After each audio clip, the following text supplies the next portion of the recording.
செக்கெழுத்த செம்மல்னு வ.உ. சிதம்பரம் பிள்ளை அவர்களுக்கு ஒரு பட்டம் இருக்கு.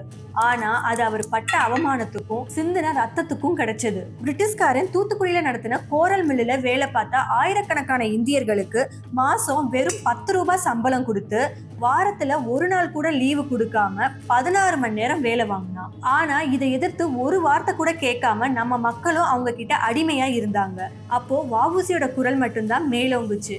இவர் கொடுத்த தைரியத்துல அங்க வேலை பார்த்த தொழிலாளர்களும் 1908 பிப்ரவரி 27 ஸ்ட்ரைக் பண்ண ஆரம்பிச்சாங்க. இதனால அந்த மில் மொத்தமா மூடுற நிலைமைக்கே போயிடுச்சு. இன்னொரு பக்கம் மக்கள் பிரிட்டிஷ் பொருட்களை வாங்குறத நிப்பாட்டினாங்க. இதனால பொருளாதார ரீதியா அடி வாங்கின பிரிட்டிஷ் 10 நாள்ல வ.உ.சி கிட்ட சரண்டர் ஆனாங்க.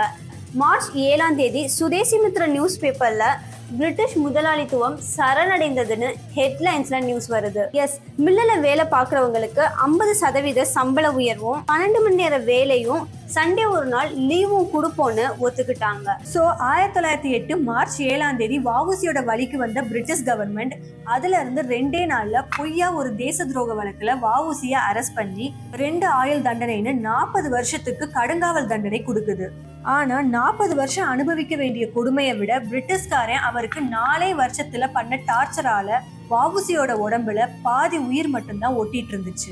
ஜெயில அவருக்கு சாப்பிட கிடைச்சது கல்லும் மண்ணும் கலந்த புளிச்சு போன கூழ் மட்டும்தான். நடுவுல ஒரு நாள் சோறு கேட்டதுக்காகவே அவரை 3 நாள் வரை பட்னி போட்டிருக்காங்க.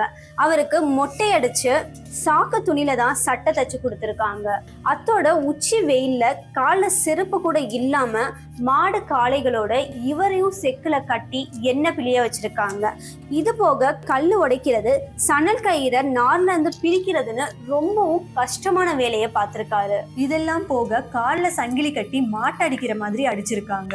இதனால அவரோட கண்ணு மோசமா அஃபெக்ட் ஆகி உடம்பு ரொம்பவே வீக் ஆகுது. இதுக்கு மேல இவரை உள்ள வச்சிருந்தா எங்க இறந்து போயிருவாரோன்னு பயந்து 1912 டிசம்பர் 24 வ.உ.சியை ரிலீஸ் பண்றாங்க. வ.உ.சியோட வழக்கறிஞர் உரிமையையும் ரத்து பண்ணதால சாப்பாட்டுக்கு கூட வழி இல்லாம அவர் எழுதின புக்ஸ் எல்லாம் விற்க ஆரம்பிச்சாரு. அதோட வீடு வீடா போய் மண்ணெண்ணையும் வித்திருக்காரு. அப்பையும் வ.உ.சியோட வறுமை தீரல. அவர் ஜெயில அனுபவிச்ச கொடுமைகளால அவரோட கண்ணும் வயிற்று பிரச்சனையும் மோசமாகி 1930 நவம்பர் 18 அவரோட 64வது வயசுல இறந்தும் போறாரு.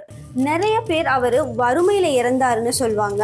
ஆனா நான் அப்படி சொல்ல மாட்டேன்.